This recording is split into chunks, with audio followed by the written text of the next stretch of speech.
First and foremost, Foxfire's mission is to provide a quality residential golfing community with excellent club services, recreational facilities, and social activities. And this being new for you, I think you'll see that. You'll really enjoy being part of the whole atmosphere here and the community for sure. It was established in 1984. Some of these pictures that you're going to see today are pictures of the golf course and the community that we had taken 2 years ago, and a lot of them have been added to our website. But Foxfire was established in 1984. It's been self-governing since 1987, and there was an additional 9 holes built, which opened in January of 1995. So originally the golf course was an 18-hole golf course, and there were several members, and tee times were limited. And we had a few visionaries here, probably several visionaries that were here, who thought if we could buy this piece of land and build an additional 9 holes, it would really set us apart going forward, and it certainly has. So it's a fantastic 27 holes of golf. The golf course was renovated in 2003. We actually rebuilt all of our greens, all 27 greens, to USGA specifications. We, at the same time, expanded some tee boxes, fixed bunkers, and did a lot of work by the tees and greens. In 2012 and 2013, we actually raised several of our fairways that were low. So we really improved our drainage. We fixed the lake banks on the homeowner side of the golf course. So all the lake banks throughout the club, we've repaired those lake banks because after 30 years, they were starting to cave in. During that same time, we actually desilted or demucked two ponds, 2 of our stormwater retention ponds, which has made a significant difference in not only the appearance and the aesthetic of those 2 ponds on hole number 5 blue and hole number 4 blue, but also while we did that, we actually put some barriers in to where we could hold water back longer during the drought season. So if we hadn't done those changes back in 2012 and 2013, at this point in time, the pond on 4 blue would actually be almost sand. So it made a big difference when we did that renovation in 2012 and 2013. This clubhouse was actually knocked down in 2004 from the administration and from the pro shop over. So the entire building was knocked down, rebuilt, and reopened in 2005. 4 years ago, we celebrated our 30th anniversary, which was attended by 50 original members, which was really neat. Foxfire is a fully occupied community with approximately 25 residential units currently listed on the MLS. That's a little higher right now. It's probably in the 40 area, that's the highest it's been in about 4 years. But that's not uncommon this time of the year because most of the time when people are selling, they're selling during the season. So it is a little bit higher than it has in the past, but we have been fully occupied since the inception basically. And Foxfire, basically, the bundled community blueprint in Naples pretty much started right here at Foxfire, and it really grown wild rapidly in Southwest Florida. And one of the things that we're very proud of is we are financially sound and debt-free. So there's no third-party debt with this club. So meeting the staff, I have a couple of us that I'll introduce, but I'll first introduce myself. My name's Donald Shea. I am the general manager. I have been employed at Foxfire for a little over 20 years.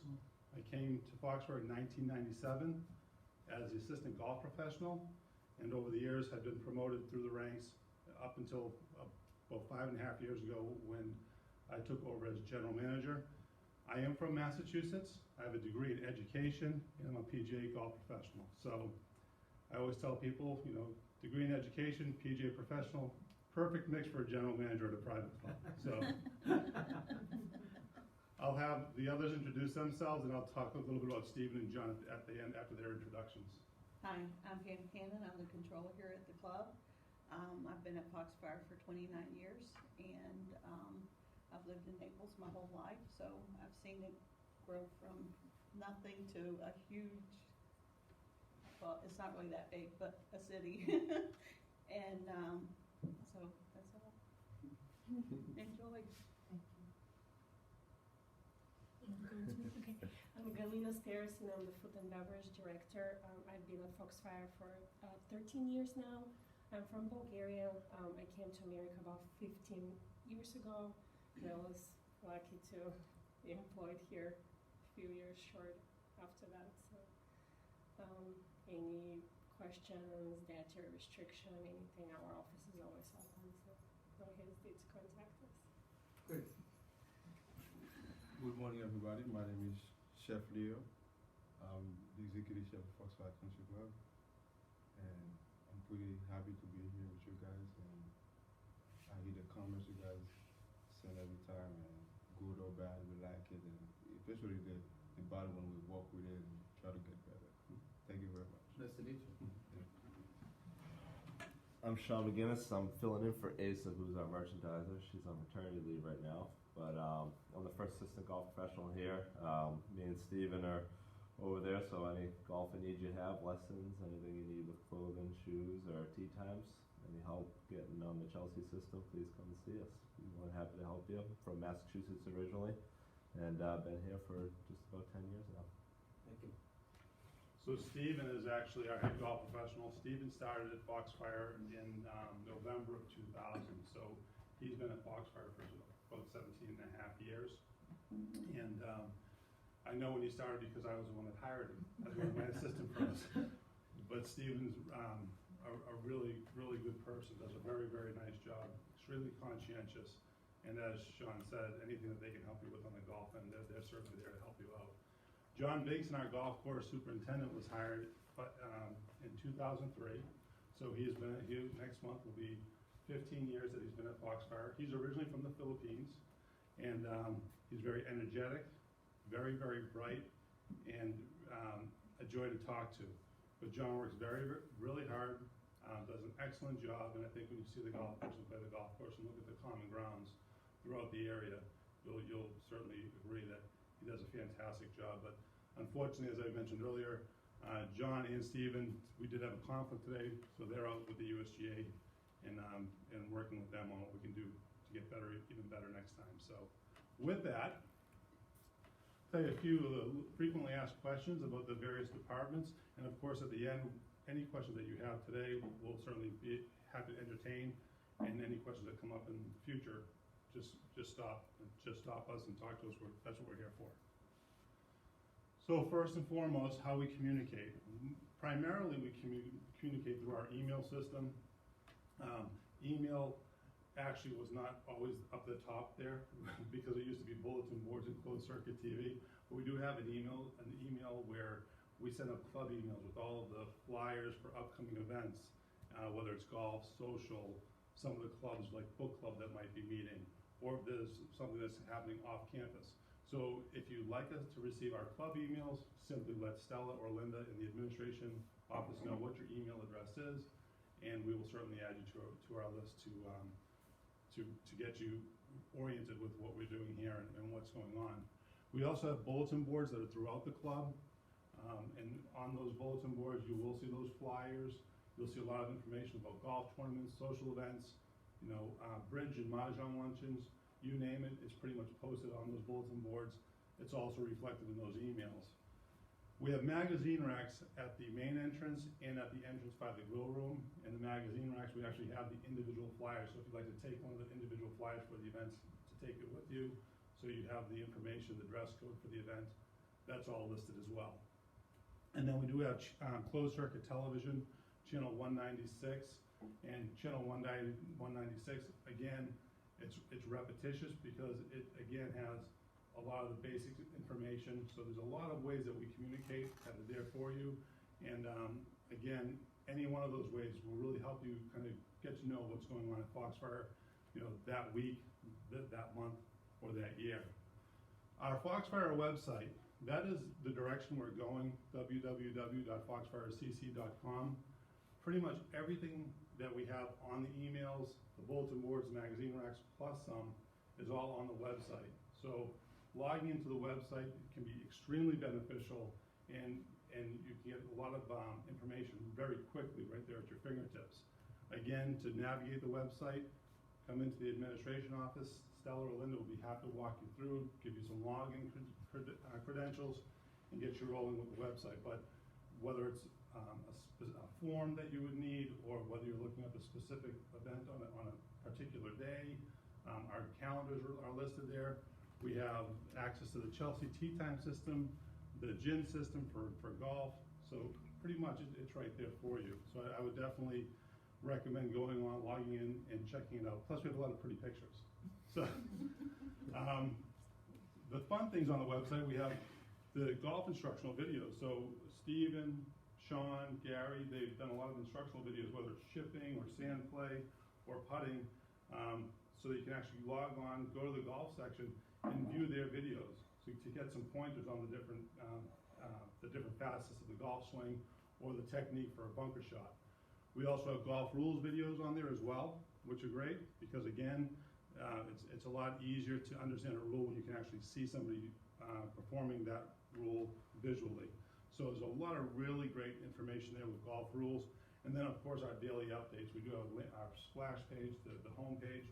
We do have daily updates that will have a variety of information. Just anything you think of kind of shows up on that splash page. Some of the local information with the administration office, the mall, Comcast Medical Services, the beach, that's all in your tenant packet. So when you checked in, you received a tenant packet or a new owner packet. All that information's in there. I also have a little card up here as you leave today that has some of those phone numbers that you'll want to have that you can maybe put on your refrigerator or put someplace where you know they'll always be. For golf, we do have a fully stocked golf shop. Thank you to our Asa, who is, as Sean said, on maternity leave. Asa does a really great job with the golf shop. Has a lot of variety in there, not just for golf, but lifestyle as well. So I certainly urge you to come in and check out what we have for merchandise. For our tea time system, we do use a Chelsea tea time system, which again, any of the gentlemen in the pro shop will certainly be happy to teach you how to use.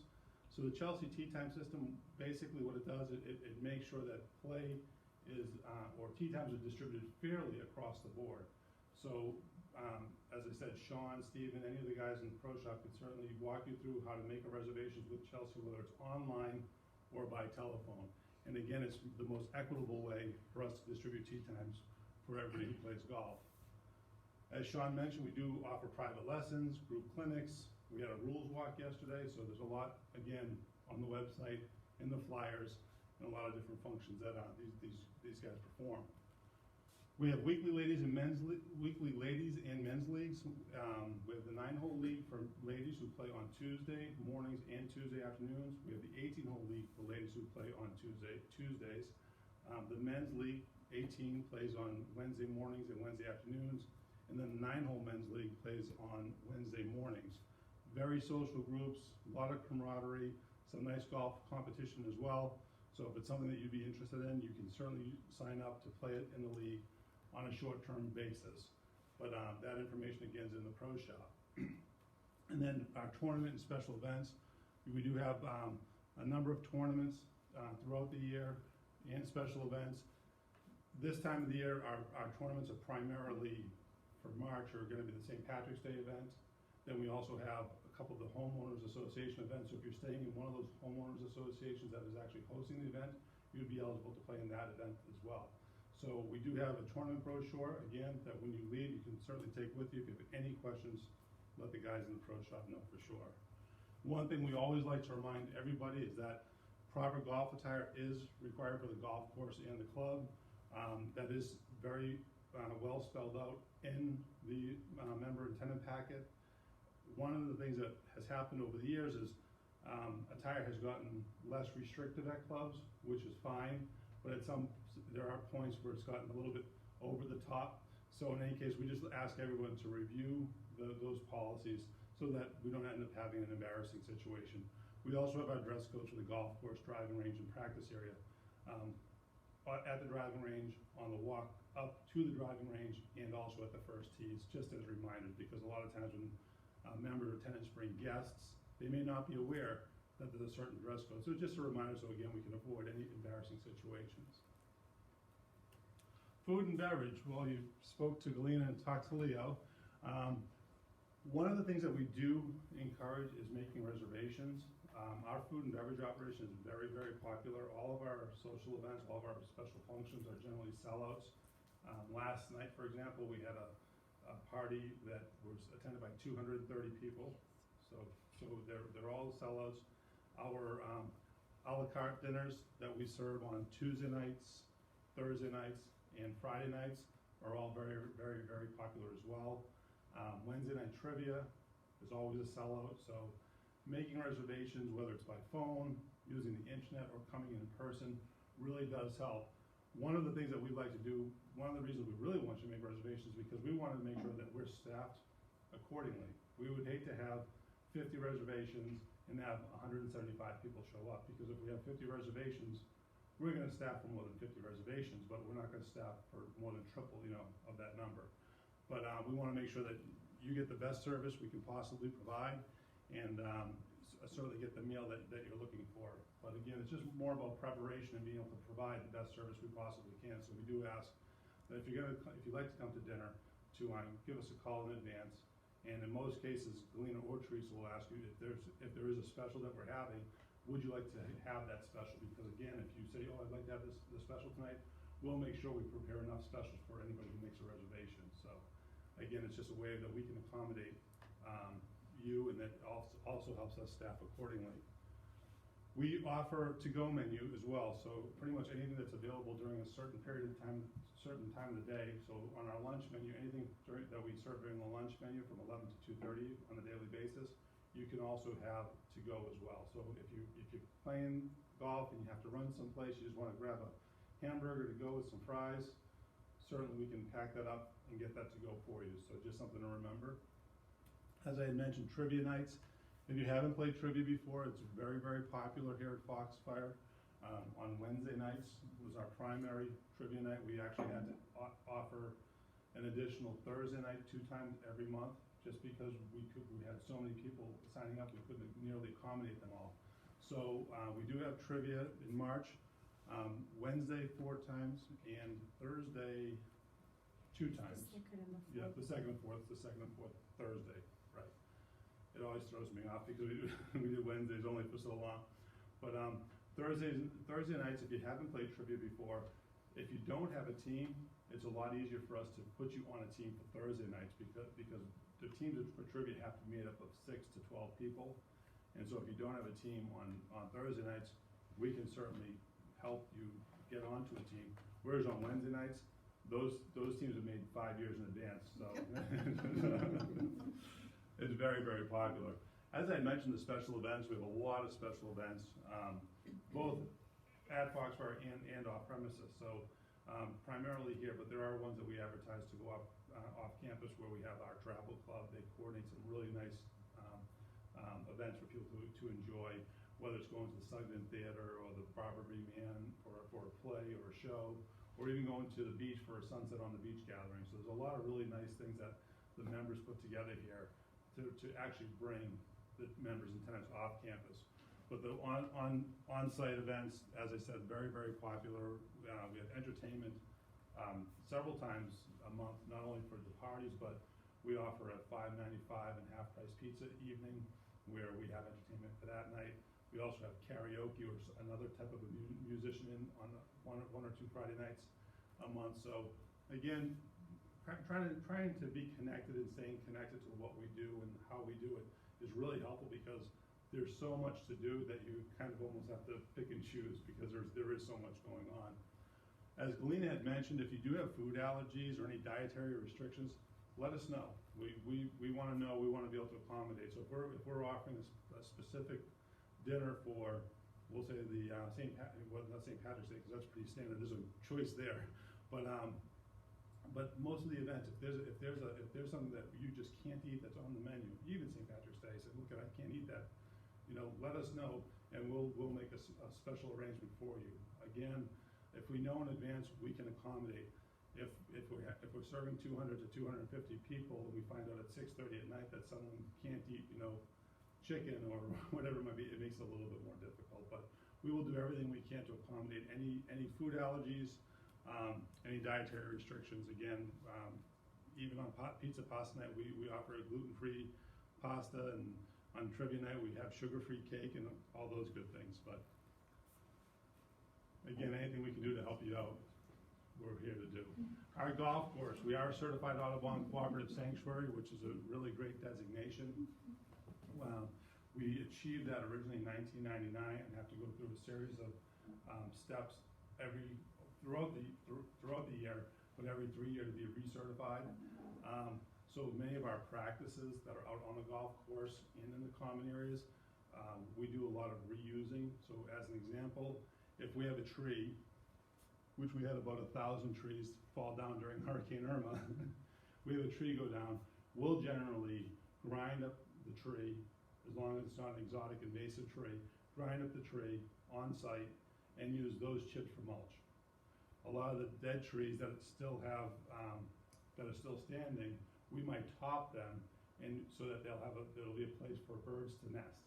So as you go through the golf course, you'll see, or just walk through the golf course or play in the golf course, there's a lot of great wildlife out there, and we try to preserve that as best we possibly can. And then that rolls right into our chemical practices and our types of sprays and all. Most of the chemicals that we use on the golf course are less harmful to you than the chemicals you use to wash your dishes at home. So if we're doing anything that has any type of a caution to it, we will not do that application when there are golfers on the golf course. We'll actually schedule it so it's in the evening when everybody is off the golf course. Our staff will go out, do whatever it is with that type of a spray, and then we'll water it in so that we take every precaution we can so that what we're putting out there will not be harmful to you. Most of our fertilizer are organic, and again, John's a very good steward of the environment. So even our wash down station for all the equipment that we have about $2 million worth of maintenance equipment between our mowers and tractors and everything else. But even our wash down station, all that water that we wash the equipment down with is recycled. Even in addition to that, when we go out and do a spray on the golf course, if we're spraying a fertilizer or a fungicide or an insecticide, if it's something that's water soluble, we'll use water that had already been used one time. And then actually the golf course acts as a natural filter to make that water even cleaner. So it's an ongoing process, and as I said, we were recertified again just about a year and a half ago, and we plan to be recertified perpetually. We have several cultivation practices, which most of the time will never interfere with your golf. If we're going to top dress tees or greens, we'll do that later in the evening, or sometimes at 9 o'clock at night. So if you do see headlights driving up and down the fairway at 9 o'clock at night, more than likely we would have let you know by email or something on the website, or a little flyer saying that we're going to be spraying or fertilizing tonight, top dressing, whatever it might be.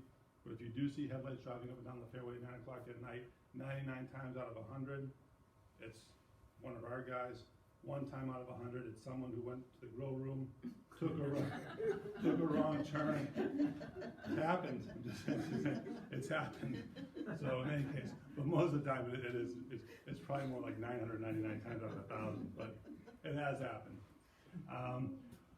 Safety, we have a lot of safety procedures in place on the golf course and in the workshop and throughout the community, so we'll talk a little bit about that as we move on. So next. The community itself. So first and foremost, safety is our #1 priority. We want to make sure that all of our residents, all of our employees, all of our visitors are safe when they come to Foxfire. We are very fortunate that we have a very close relationship with Collier County Sheriff's Office and their deputies. They're fantastic. They actually have they're scheduling a community patrol within the next few weeks where they're actually going to come out and ride bikes through the community during the day and stop and talk to the residents, the members, the tenants, and just have a chat. But Collier County, I actually just heard a report this morning that crime went down in Collier County the last year. I just heard that report this morning. But Collier County is a very, very safe place to live and to vacation. However, it's like anything. You always have to be on guard. So one of the things that we want to make sure that you do is that if you see something suspicious, you say it. So if something is happening that is a little bit out of the ordinary, don't hesitate to call the Sheriff's Department. The numbers are on that little handout that we're going to give you today. Don't hesitate to call. They'd rather come out and make sure that it's absolutely nothing than not to be called and find out it was a problem or something suspicious. So If you see it, say it, call them, those numbers are listed. In case of an emergency, obviously, please call 911. That great 911 response here, because the fire department is actually right across the street on Davis Boulevard. And again, we don't like to have to call them, but if we do have to call them, they're here immediately.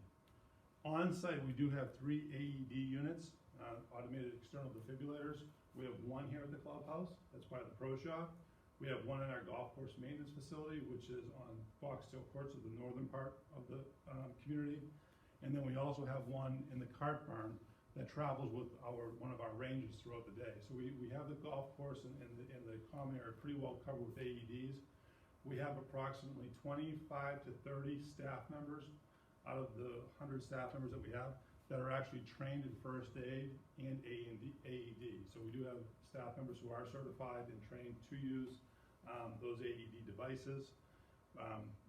Very interesting, if you haven't been exposed to an AED or first aid, we actually, the last 3.5, 4 years, we've actually had the Collier County Sheriff's Office come to Foxfire 3 times a year, and they'll put on free seminars for members and tenants. We have one actually coming up next week, next Thursday, the 15th, and they'll actually come out and train anybody in the community who'd like to learn a little bit about first aid, CPR, and the use of an AED. I'll tell you a quick story since we're moving right along here, and that is about 6 years ago, when I was still the director of golf at the time, I had gotten a call from the guys in the pro shop, because I generally would work on Saturday mornings, come in, I would teach, and I would golf sometime in the afternoons with the members. And I got a phone call, which was kind of odd, because I was, I'm generally here on Saturday mornings, and this particular Saturday morning, I literally had to take my dog to drop her and him, I had 2 dogs then, her and him off at the groomers and then come to work. And needless to say, we had a gentleman from another club playing a reciprocal. It was the summertime, it was reciprocal season, had cardiac arrest out on hole number 3 blue. So one of our staff members immediately grabbed the AED. All the rest of the staff members deployed so that we could get the ambulance and get the medical staff there as quickly as possible. So we do have a plan in place to make sure we can direct the emergency personnel the quickest way to those locations. Well, in any case, this particular staff member was very calm. He was one of the few staff members who were here that day that did not have AED training. Listened to the instructions that the AED gave him and saved the man's life.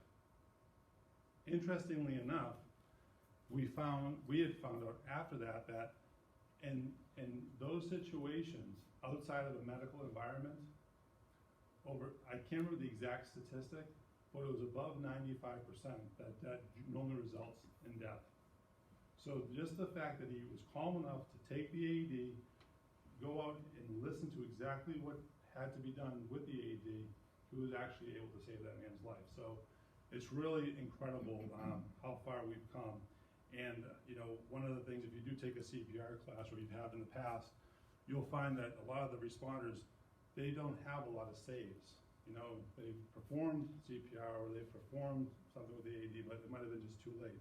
So anytime you do have a save, and in that case it was monumental, and he was actually recognized by the I think it was the East Naples Fire District at the time, and they did a really nice award ceremony. It was a really nice presentation, and then the gentleman who saved his life brought him up to dinner a couple months later. So it was something that we're very proud that we had someone with that type of poise who could handle this situation.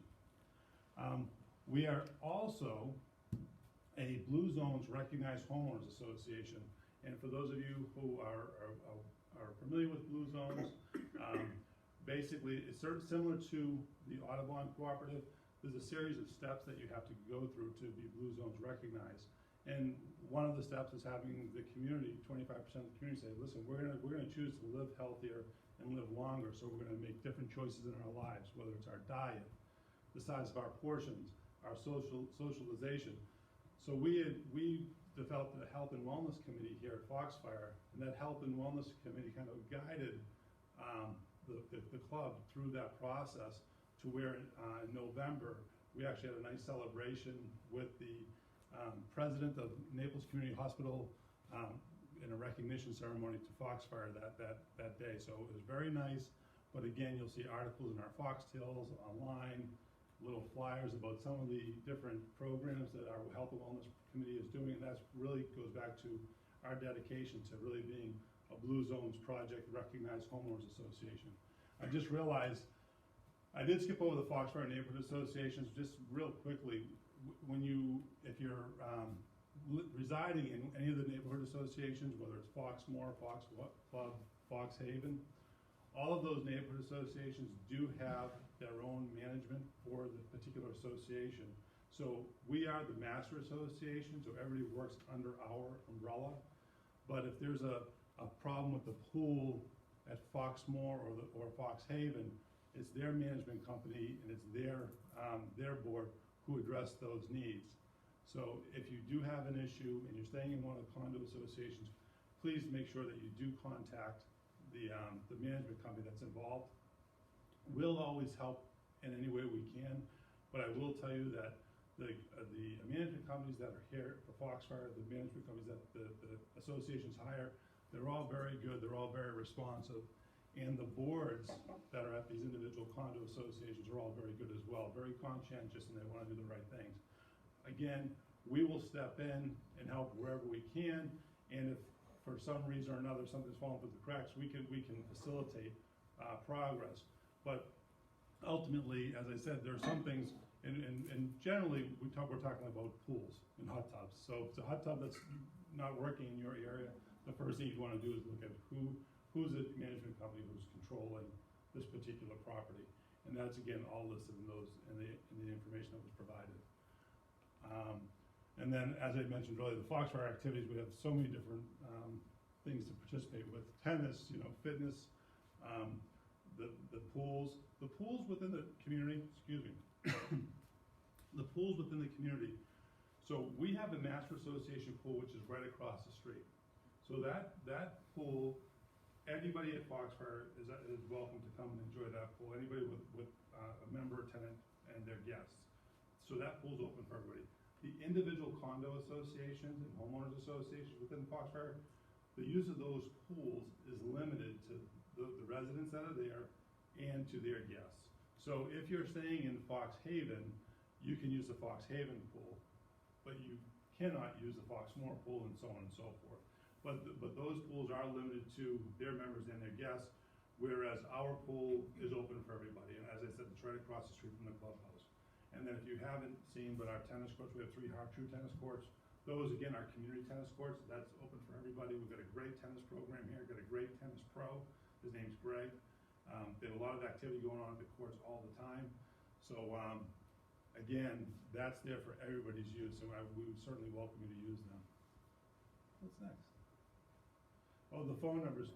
So as I mentioned, we have a little list for you. I know that you have it in your new packet as well. We have a little list. It's just the size of a couple business cards, and just nice and handy so that when you're looking for a quick number, whether it's in Vera, the local numbers here, the pro shop, the car barn, food and beverage, golf course maintenance, the sheriff's office, it's all right there for you. What's next? Okay, so this has been a topic that we've added obviously to our presentation, because normally when I start the presentation, I've always would talk more about Hurricane Wilma and talk about Foxfire as a community, because when we had Hurricane Wilma back in 2005, as I had mentioned, we had just opened this clubhouse in September of 2005, and Wilma came through a couple weeks later. And Wilma was a major hurricane. I can't remember if it was a category 3 or 4, but we had several down trees and a lot of damage, and things were a mess. Well, one of the things that was fantastic about Wilma was we could really see what kind of community Foxfire was and is. And when I say that, we basically had our entire staff from every department, and we had all of our members pitch in to clean the golf course and to clean all the common areas. So there were days where we would have anywhere from 30 to 60, 70, 80 volunteers out working, raking the fairways, running and getting water, doing whatever it might be, to help each other, to really help us out, so we could get the golf course open right away, get people's lives back to normal. So Wilma it was a pretty intense hurricane. However, the aftermath of Wilma was nothing like the aftermath of Irma. And as I had mentioned, Wilma was a big storm, it was a strong storm, but it was a very quick storm. And it was at a kind of a dry time of the year. It was actually late, it was in October. Well, when Irma came through on September 10th of this year, we had already been so saturated with rain and water throughout the entire, really all of South Florida. We had, for the year, we normally receive in Naples about 55 inches of rain a year. And most of that rain is in the summertime. 2017, we had 100 inches of rain recorded at Naples Airport, which is right around the corner. So now we had almost double the amount of rain. And what was wild about that was 90% of that rain came between June 3rd and September 10th. So in that small window of time, we literally had 90 inches of rain. So everything was saturated. So now a major hurricane comes through and blows everything to pieces, basically. So after Irma, we were dealing with a lot of water, so that made cleaning up a lot more difficult. As you all read or have seen on the news, there were 5 million customers, I believe, of FPL that didn't have power. Well, Naples and Marco and these areas were the ones who really had zero power. So we didn't have power for several days in different parts of the community. With the water system, although people had water, you were very limited as to what you could use, because all the lift stations throughout the community, more than 50% of the lift stations didn't have power, so they couldn't pump out. So you had to watch your water usage.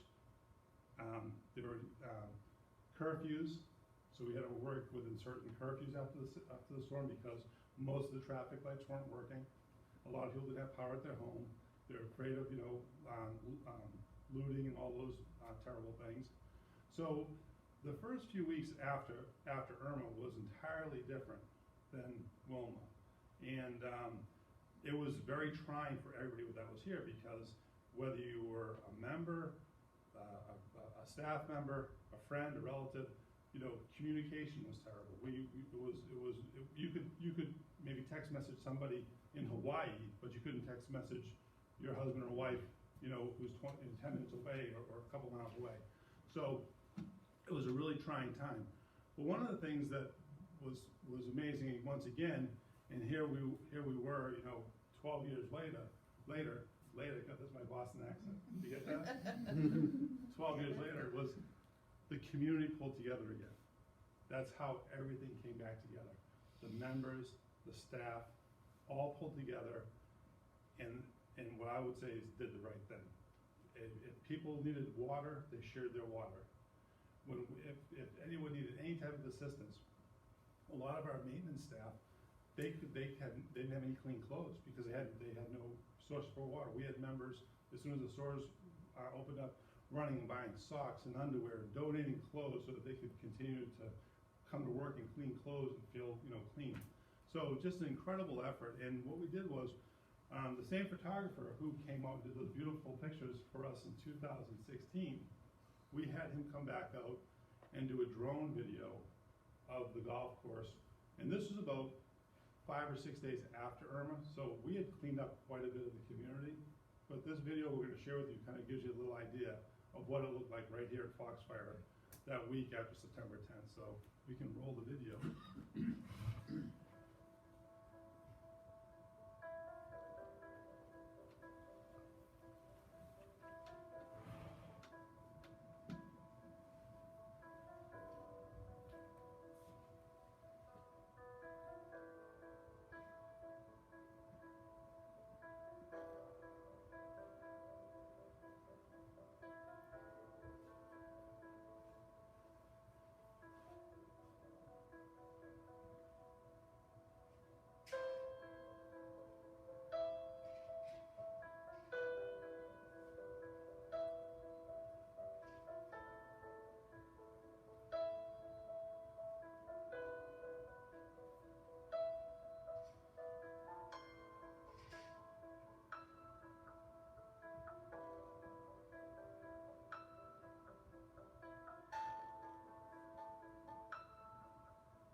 So as I was saying, that was the clean version, because you can see we had mowers out there, and, one of the reasons we couldn't mow right away was number one, the water, and then all the debris that was out there.